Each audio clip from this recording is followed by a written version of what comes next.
sure you are caught up on your top headlines of the morning. I don't think you can actually hear me all that well. Probably because I don't have this microphone on. That would do it, wouldn't it? It's been a bit of a day. We've had a ton of technology issues over here, mostly user error over here, but I'm learning. We just started this desk up about a month ago, so we're doing our best. We are happy you are here with us, though. So a lot going on today, a lot went on yesterday that we have some updates for you about. So as always, if you are watching on Facebook, you can now see that. I have just started that on Facebook Live. Let's see here.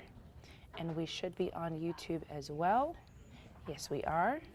And we are on our Atlanta News First Facebook page. So if you're watching on Facebook, either on my Lana Harris page or on our Atlanta News First Facebook page, I will be able to see your comments. Thanks so much for watching. Let's jump right on in. The first story is one that a lot of people were talking about because a lot of people have been following UGA. It's about the UGA football player who actually turned himself in last night. Looking for something specific over here. There we go. Oh, I'm logged out. All the technology issues today. Don't we love that? All right. There we go. Don't do that. Do that. Do that. Look at that. Cooking with gas. All right. Yes, we're talking about former UGA player Jalen Carter. So this is him. I know a lot of people are familiar with what he looks like. We have new developments. He actually had to cut his time short, the NFL Draft Combine, to turn himself in last night at the Athens Clarke County Jail. He's facing charges in connection to a January crash that killed one of his teammates and a UGA staffer. Specifically, he's facing charges of street racing and reckless driving. Now, he was not in jail long. His booking sheet shows he was booked into the jail at 11:33 last night and that he was released about 16 minutes later. So it was not a long stint there. Here is what is interesting. Take a look at this surveillance video. This is from downtown Athens in the early morning hours of January 15th. I'll even take this thing down so you can get a full picture there. This was hours after the parade celebrating UGA's second national championship in a row. It shows what appears to be a black Jeep and some other cars accelerating quickly through an intersection. Now, police have not confirmed that the Jeep in that video is the same one that's owned by now former Bulldogs defensive tackle Jalen Carter, but they do tell us that Carter was in his Jeep and that he was racing a rented Ford Expedition driven by UGA football staffer Chandler LaCroix when that Expedition crashed. LaCroix was killed in that crash, so was UGA player Devin Willock. 2 other people were hurt.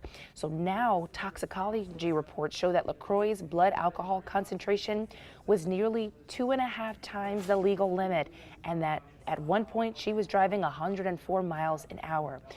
We have the 911 call for you that appears to place Jalen Carter at the scene of the crash before police arrived. Listen to this. The owner of this item is not responding to their phone. The emergency location is Now, Jalen Carter released a statement saying, in part, "There is no question in my mind that when all of the facts are known that I will be fully exonerated of any criminal wrongdoing. But now that he's out of jail on these misdemeanor charges, it's not clear if he's going to go back to the NFL Draft Combine to speak with general managers who will probably have questions about his character after being wrapped up in something like this. But again, he is maintaining his innocence, says he's going to be exonerated once we know the facts. So we will be sure to stay on top of that for you. See some Facebook comments coming in. Good morning to you, Michael Baxter. Good morning to you as well. Max Goop saying you're a huge fan of Atlanta News First. We appreciate that. Hello to you, Mr. Wesley. Always good to see you here. And if you have a comment or a question or concern, I can see them still right over here, so be sure to shout those out. In the meantime, we'll move on to our next story. This one is about a missing teenager. Awful, awful story. It's really the news that no community, no parent, no friend, nobody wants to hear. My gosh, hours after a Gwinnett County teenager was found missing, police found him shot to death in the backyard of a home in Lawrenceville. Now, of course, the Hispanic community is heartbroken and angry this morning. If you're keeping track, this is the third missing teen found dead in that area in a month's time. And parents in that community just had a protest over the police response to missing teenagers. Now, the victim has been confirmed by family members to be 16-year-old Jose Martinez. After he was reported missing, investigators did find his body in the backyard of that home. It was on Payton Mill Trail around 1 o'clock. Police say nobody else was at the home when they arrived, and neighbors tell us that house is abandoned. Now, our Telemundo family spoke with his mother, and his mother talked about her son not being in the room that morning, his room, and that when she called, he wasn't answering the phone or her messages, and she got worried not knowing where he was. So neighbors reported hearing gunshots the night before, but say they didn't think anything of it because they say hearing gunshots is not unusual for their area. But with Jose's death coming just weeks after 16-year-old Susana Morales was also found dead in the county, you can imagine the community there is on edge. So we can tell you we are following this. Police have not released any information about a suspect at this point. We are looking for that and any other updates in this case. Again, awful, awful story. Thank you all again for checking in on Facebook. Still scanning for your comments. I don't see any. Yes, I do. See Mr. Marcel Bloodworth. Good morning to you. Good morning to Nestle Lout. Appreciate you guys being with us and watching this morning. All right. We will go to our next story, which is really outrage leading to action. Okay, that's pretty much what happened here. You guys probably remember this video. A Paulding County deputy who slammed a man to the ground during an arrest has just been fired. Now, dash cam video showed that violent takedown. It was just released last week, but that was 11 months after it happened. We're told that Deputy Michael McMaster stopped Tyler Canaris because he matched the description of a car burglar. Well, Tyler and his attorneys from the Cochran law firm publicly called for his firing, arguing that the use of force was not justified. Now, those attorneys say that firing the deputy is a start, but is not enough. They said in a quote, the fact that the Paulding County Sheriff's Office watched this video almost a year ago and determined that the use of force was appropriate is unconscionable. They also said this is the very reason we have asked the Department of Justice to investigate the Paulding County Sheriff's Office. And attorneys also want Tyler's obstruction charge dropped. Now, as that video came out, I know a lot of people were interested in it, especially because it's a bit weird to see somebody get body slammed. Didn't know that really happened in real life, but here we are. Hello to you, Miss Lori. Is it Byron? Byron? I'm sorry if I messed it up, but good morning to you, Lori. Appreciate you being here with us. Our next story is about something that could have been bad, could have been a nightmare if he wasn't caught. A man is behind bars for allegedly trying to bring bomb-type materials through TSA. All right, so here he is on your screen. This is the suspect. His name is 40-year-old Mark Muffley. Investigators found a circular compound around 3 inches in diameter, wrapped in a wax-like paper and clear plastic wrap, hidden in the lining of the luggage. Authorities also recovered other items like a can of butane and a lighter. According to court documents, he was also caught on security cameras leaving the airport after TSA agents paged him over the intercom system to report to security. He's going to be in federal court later on today. Now, I bet you're wondering, how did investigators know that bag was his? Well, authorities say there was a bag tag with his name on it, and that led him right to him. So, you know, at least if you're going to do something illegal, I'm glad that you also don't have the forethought to not leave your name on it, because it just makes it easier for the rest of us to stay safe. All right, this one is pretty cool because I personally got to do this interview. Creed 3 is out tomorrow. Tomorrow's Friday, right? Tomorrow's Friday. Creed 3 is out tomorrow. I got to sit down with some of the cast. So this is, of course, Michael B. Jordan's first time directing. He also acted in the movie. So here's a bit about what he had to say about it. At this point in the franchise, Adonis has become very personal to me, very close over the past 9 years. It's the only character I played 3 times. And I really had a handle and a vision for where I wanted to take the franchise. Now, there's so much more in this interview. We talked to Mila Davis-Kent. She's, of course, a deaf actress. She was amazing in the movie, blended right in with the rest of the cast. And Jonathan Majors actually talked about what it was like preparing for his role. Oh, he played it so well. This is a drama-filled, action-packed love story. His character Adonis grapples, or Michael B. Jordan's character Adonis grapples with Jonathan Majors' character, which is an old friend who was in prison during his rise to the top. So it's a really cool movie, really cool interview. You can catch that interview on Atlanta News First tomorrow at 8 o'clock. I'm really excited for you guys to see it. It's a cool thing to see before the movie comes out, if I do say so myself. Not so cool is this weather. This weather is awful. I hate it. I miss the sunshine. Mr. Cutter Martin is here to tell us what exactly you can expect for the rest of the day. And unfortunately, it's a lot of rain. You can see out there now spreading to the north side. We have quite a bit of shower activity spreading in to North Georgia, now the city of Atlanta, the metro from the north. And right now, here's another view for you, Marietta Square. It is absolutely coming down pretty good out there. Again, it's not a total washout, but it is a very steady rain in the forecast, and those new drops kind of hitting the glass there on the camera dome. So a lot of wet weather is in your first alert forecast today, hence the first alert that we gave for today, and that was a few days ago, talking about all of the rain and the potential impact to some of your outdoor plans, especially though that drive as well could be a little bit slow going as we get a little bit deeper into the afternoon, the evening. So that ride home, maybe that 3, 4, 5 o'clock hour, certainly could be impacted by some weather. Again, if you're just tuning in, shifting gears from Lana here, we're shifting from from news to weather. I'm First Alert meteorologist Cutter Martin. Thanks for tuning in, for watching, maybe streaming in the news app, the weather app, AtlantaNewsFirst.com, Roku, Amazon Fire, any of those platforms. They're all great to watch on. But, however, if you have any weather questions, comments, concerns, you can navigate over to YouTube Live right now, Atlanta News First. Also, you can go over to Facebook. Atlanta News First is also the account to follow. Wesley, Michael, Max, hello to you. Hello there, Wesley. Thanks for watching. Max saying, I assume tomorrow's first alert weather day, so I'm getting prepared for all hands on deck. Replying to comments of being online and active. Max, we are glad that you are remaining alert to the forecast, though there have been some changes in the overall setup and some of the data that we look and that we kind of comb through, so to speak, in the First Alert Weather Center.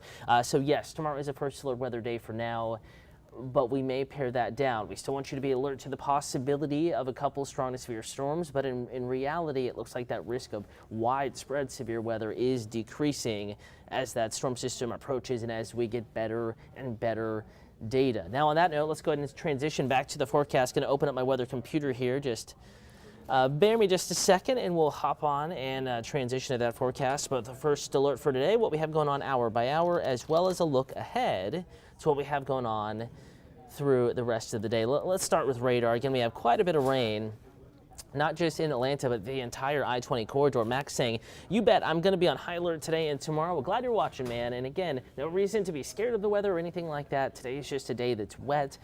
Prepare for longer evening commute times with the rain around. Prepare to maybe move that client lunch indoors, no outdoor reservations, and just get ready for a gloomy day. And if you had any outdoor errands, exercise plans, that kind of activity is the kind that will be impacted by today's rain. So first alert to that was looking like a better risk of severe storms tomorrow, but now looking like that risk is not quite as pronounced as it was looking initially. So we're watching the potential for some strong to severe storms, but right now that potential looks a little bit lower than it did just 24 to 36 hours ago. So something we'll be watching here pretty closely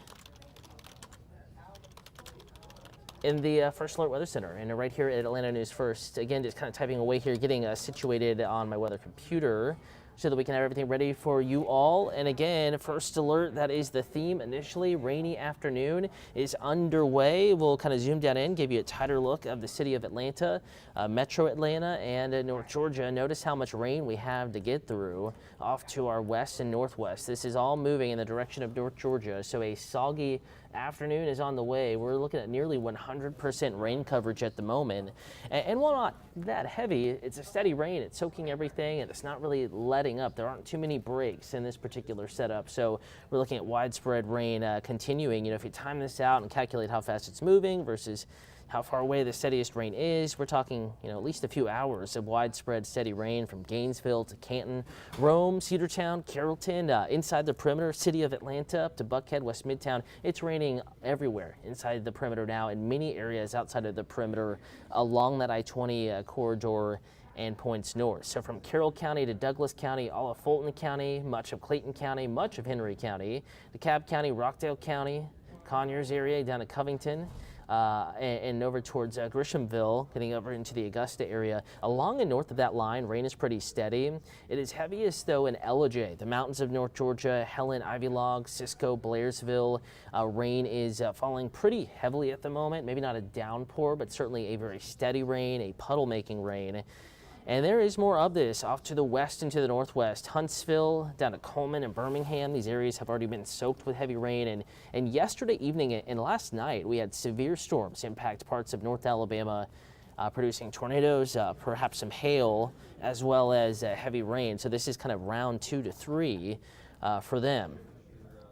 Let's bring you into the hour-by-hour forecast here. In fact, we're looking at conditions as we go into the afternoon, really not improving all that much. We're looking at pretty similar conditions here across North Georgia Metro Atlanta as to what we have right now. And I'm going to drop that banner so that you can get a better view of what we are watching out there now and how it may evolve through the afternoon. All right, here is that hour-by-hour forecast. I'm going to pull that back up here for you. Notice how rain is actually more widespread than what this model is indicating, but in general it has the right idea, kind of building in from the west and northwest. So by noon, lunchtime, it is still raining. Widespread wet weather is still in the first alert forecast. Still raining to 3 o'clock, still raining for 5 p.m. So that evening rush, especially north of I-20, is looking pretty wet and pretty soggy out there. Picture is worth 1,000 words, and this picture is worth your entire afternoon. First alert forecast, raindrops on the camera dome there, wet interchange there, I-285 at Georgia 400, and harder to see even Buckhead, let alone downtown and midtown Atlanta, because the rain is falling fairly steadily at the moment. As we go into tonight, maybe a bit of a break, lots of clouds, could be some patchy fog, temperatures mild. That breeze kicks up late tonight and early tomorrow morning. So let's say early Friday morning, here we are with isolated showers, lots of clouds, mild temperatures. And then as we go into the daytime hours, winds become not just breezy, but downright windy. They're going to howl on your Friday. So we're talking spotty showers initially through 9, 10, 11, noon. There really isn't much of a severe weather threat between wake-up time, the drive, and the route to school. But as we get into the mid-morning time frame, I would say maybe 9:30, 10 a.m., 11 a.m., late morning on into the noon hour, that is when the risk of some strong to severe storms creeping in from the west will begin to increase. Now, this forecast model is less excited about the risk of severe weather, strong to severe storms tomorrow than it was, you know, even just 12 to 18 hours ago. So the trend has been for there to be ingredients in place that could support severe thunderstorms. The problem is we just don't have anything to get the air lifting for those clouds to grow tall enough to truly become thunderstorms, to then tap into those ingredients to become severe. So it is looking like the risk of severe weather is a little bit pared down compared to when we were talking just, you know, this time yesterday, and certainly compared to when we were talking earlier this week, Monday into Tuesday, when it was looking like it could end up being a gangbuster sort of day. That risk is starting to decline. Though tomorrow will be a windy day. We'll have a lot of clouds, very mild start to the day with spotty rain showers around. Here we are going to the afternoon, and we'll maybe get some breaks in the clouds, temperature soaring into the 70s. And it's these isolated downpours where you see the oranges and the occasional reds. We are going to have to watch to see if these storms, these showers can grow tall enough cloud-wise to become storms, because if they do, certainly they could become severe, but notice there aren't that many. We're not talking widespread severe weather, certainly not. But isolated severe storms, a possibility, but that risk is a little bit less than when we spoke yesterday. What we can still guarantee is mild to near record warmth sort of temperatures, peaks of sunshine into the afternoon, and howling winds out of the west and southwest, and then eventually shifting to the northwest.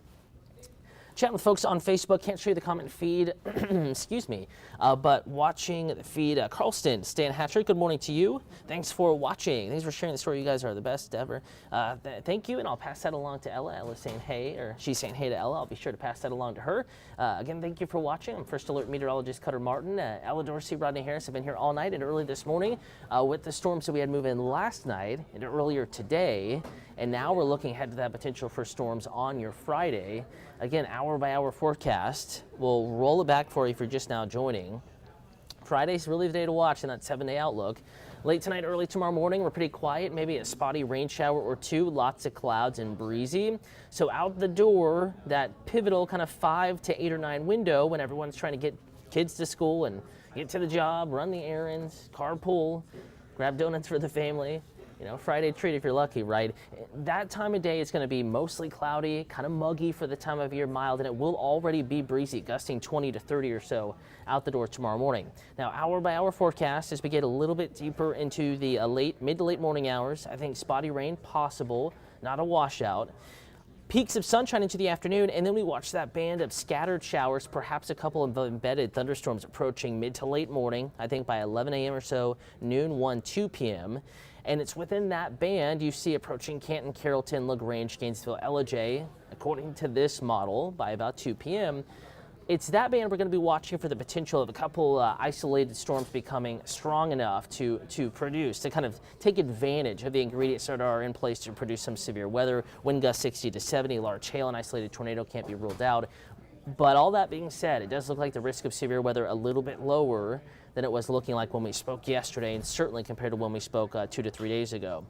Quickly moves out of here. The winds will be howling tomorrow, even outside of storms, gusting 40 to 50 most likely. Wind advisory already in effect, and they may upgrade that to either high wind watch. And if conditions really look like they're going to materialize and become very gusty, damaging wind gusts, they could upgrade that to a high wind warning. Not necessarily for the entire area, but that potential is there. Regardless, just know that tomorrow is going to be windy, even with that storm threat coming down just a bit. Very windy day tomorrow. Wind gusts 30 to 40 through early afternoon, and then maybe 40 to 50 at times and in spots as we get into the heart of the afternoon with temperatures soaring to the 70s. We have that window of opportunity for a couple, not many, but a couple strong to severe thunderstorms as we go into the kind of mid to late morning on the early end, early to mid afternoon or so on the late end, and then rain will move out of the forecast, and we are tracking improving conditions as we get into the weekend. In fact, let's show you that 7-day, tracking much nicer weather as we get into the weekend. 7 days going to load up for you right now. Initially, it was looking like it'd be a little bit cooler, but after our first alert weather day Friday, temperatures back in the 60s Saturday afternoon, 40s Saturday morning, 40s again Sunday morning, so that is cooler than it has been, but still technically warmer than it should be this time of year. Nearing 70, gorgeous Saturday, perfect Sunday. I'd say 8 out of 10, 10 out of 10 both days. Even into Monday, temperatures in the 40s out the door, 70s in the afternoon. Next chance of some isolated to scattered showers, and maybe, if you're one of the heat haters I chat with on Facebook, on Twitter, on Instagram, maybe heat haters, some more seasonably cold, chilly air working its way back in mid to late next week. It may not last long, but it is looking like as we approach the middle of the month, as we get closer to maybe the 12th, the 13th, the 14th, the chance of some colder air entering even the southeastern part of the U.S. that has been oh so warm recently, that chance and that risk is there, something we're going to be watching pretty closely. Hey, I want to remind you, I know we're about to step away here, but the Atlanta News First newscast at noon is just an hour and a half away. You can stream it at atlantanewsfirst.com and the Atlanta News First app, First Alert weather app, Roku device, Amazon Fire, anywhere you are streaming this digital weather forecast, anywhere you regularly stream Atlanta News First Plus. Thank you for watching. We'll leave you with a dreary look, but hey, not too bad out there. Folks are moving on the freeway there of the north side, top of the perimeter, the interchange, Georgia 400, I-285. Stay dry today. First alert to rain today, and it will be windy tomorrow. A couple severe thunderstorms still a possibility. Chief Meteorologist Jennifer Valdez has your full forecast coming up at noon.